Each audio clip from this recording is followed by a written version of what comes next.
Okay. Ooh, I look cute. Look at me, strawberry blind. Hi, and welcome back to my channel. How you doing? How you been? You good? So guys, I have something really exciting for you today. I have this thing for fan fiction. When I was in about my second year of high school, I got really into Glee. I started writing fan fiction. Even though in my English class, I was like basically failing, I had over 12,000 readers for my Glee for Berry fan fiction. Fangirl culture is everything to me. In a past video I did with Lindsay, I actually wrote fan fiction for her called LA Girl. Lindsay was new in town. LA was bright and noisy compared to her hometown in Texas. She was a girl with big dreams, but little did she know what was going to take over her life. And if you want to hear the first chapter of LA Girl, just watch this video that I'm linking right here. And yeah.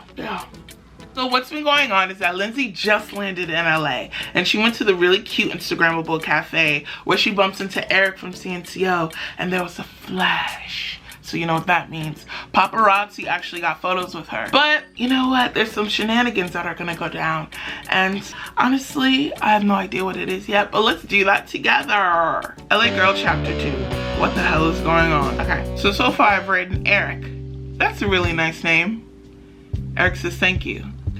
Eric's eyes gleam so bright that they rival the sun. Lindsay's phone begins to ring in her pocket. She gets high school friend. Girl, where are you?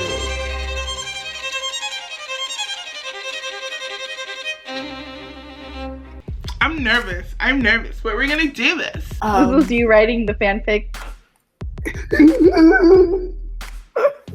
Alright guys, it's going to be a quick 5-page read. Please relax. I'm so nervous! Okay. So, Eric. That's a really nice name, Lindsay replied. Thank you. Eric's eyes gleam so bright that they rival the sun's. Lindsay's phone begins to ring in her pocket as she gets a text from her old college friend. Girl, where are you? Everyone is here. Lindsay remembers where she has to be and let go of Eric's hand. Sorry, Eric. I gotta go. But it was nice meeting you. Lindsay smiles as she walks away and goes into another Uber. Later in the day, Lindsay arrives at a cute apartment in Echo Park. She takes her bags and goes up the long ass steps that almost break her suitcase, but luckily she makes it to the house. LA is already a lot compared to her hometown, but luckily she already has some friends from her old university, BFU. Yes, baby, honestly, we are like a university though. Huh? Yeah, literally. For real. Lindsay knocks on the front door to find her friend Maya. You're finally here, Maya hugs her. Lindsay laughs because her friend group is probably the craziest. Lindsay walks into the living room to find her other friends, Curly, Jasmine, Joyce, and Sissy sitting around and laughing until they finally Great fucking roommate. Oh my god, I'm so happy right now imagining all this stuff. This is literally making me so happy. This is like imagining a life where we're not in quarantine and we're actually all hanging out and also like younger and also like best friends and like starting in LA together. Like I want to cry. It's adorable. Sitting around and laughing until they finally see her. They all basically scream and give her love. Lindsay can't help but smile. Where have you been? Jazz asks as she's still hugging her friend. I went to a cafe I was telling you about, Lindsay replies. You and your Instagrammable food, girl. We're glad that you're finally here, Joyce laughs. They all finally break up the hug and lounge in Maya's living room. Maya's probably the best party host in the world, so of course she had the karaoke machine ready to go. Okay, that's so now true. That's real life. That's real life. I have a karaoke machine. I am a great host. I would host a lot of parties at my house. Joyce, this is on point. Accurate. I approve. Where have you? Oh, okay. Instagrammable food. How was the cafe place? Curly asks. It looked better than it tasted for sure. Lindsay sighed, disappointed. Dang, I hate when that happens, Maya laughs. Joyce decides to go next for karaoke and she picks the song De Cero by CNCO. Of course, everyone gets hyped besides Lindsay. What song is this? It's so good, Lindsay questioned as she bops her head to the music. Everyone is looking at her in disbelief. The queen of Fangirl doesn't know about this new boy band? This couldn't be their best friend, but an alien. Can I sing a little bit of the song? Please. Otro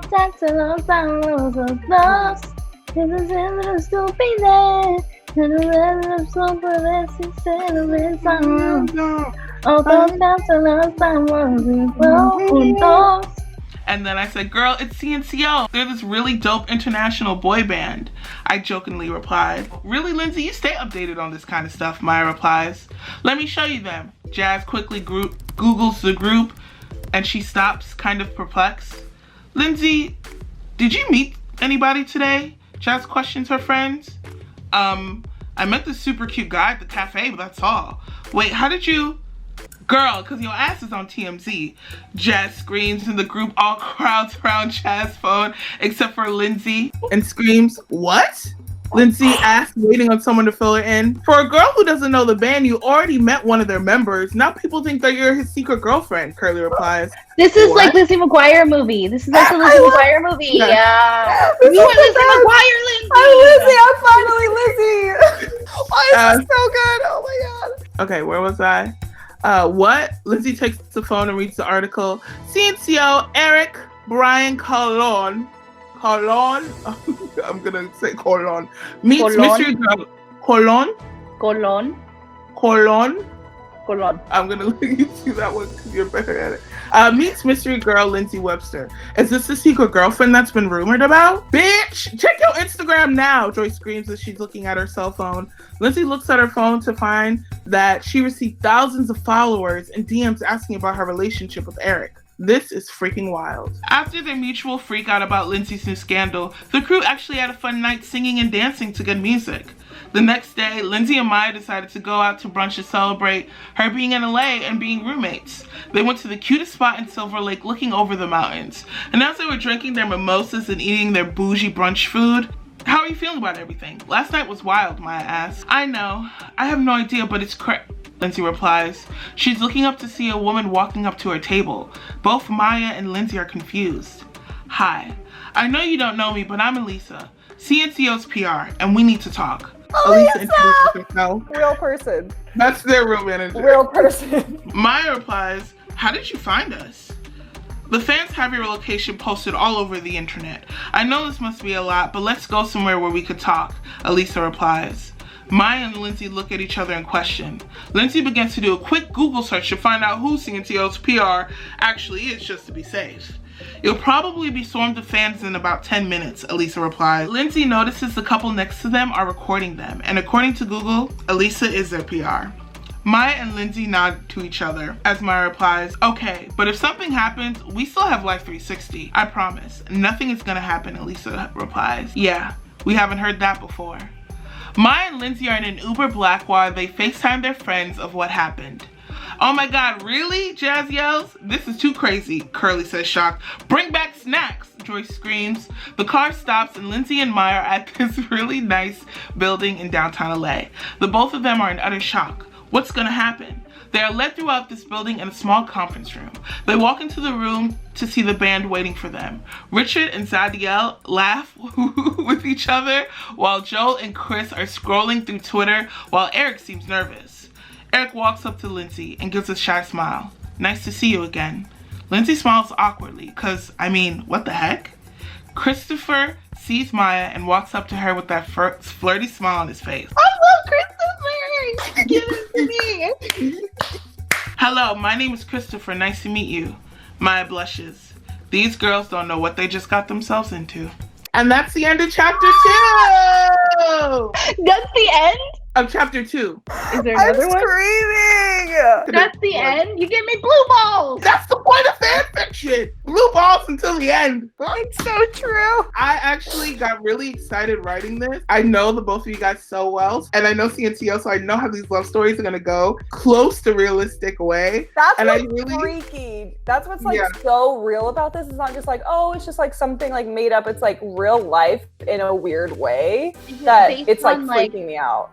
Yeah, based on like what they see you in videos and your characteristics, and you're like, I would do something like that. I would say I do.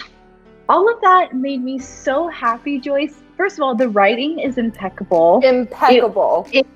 Your like descriptions of everything, it was not difficult for me to visualize all of that stuff. Like, no, what I love about it is like there's twists and turns. I love this universe where me and Lindsay are roommates. Good. Oh my god, someone needs to pick this up as a TV show. Seriously. Honestly. Yeah. We have to do a video every chapter because I'm just like I want to know. Wow. Clap for Joyce. You did that shit. All of this is a very high like chance of happening, probably, you know. So that's why it feels scary, because you're like manifesting it, you're putting it into the universe. So I wouldn't be surprised if this happened. Just bring me snacks, guys. The both of you just bring me snacks. Okay, so I'm really happy. They really liked it. I was so nervous. But yeah, tell me guys what you think about the chapter 2 of LA Girls.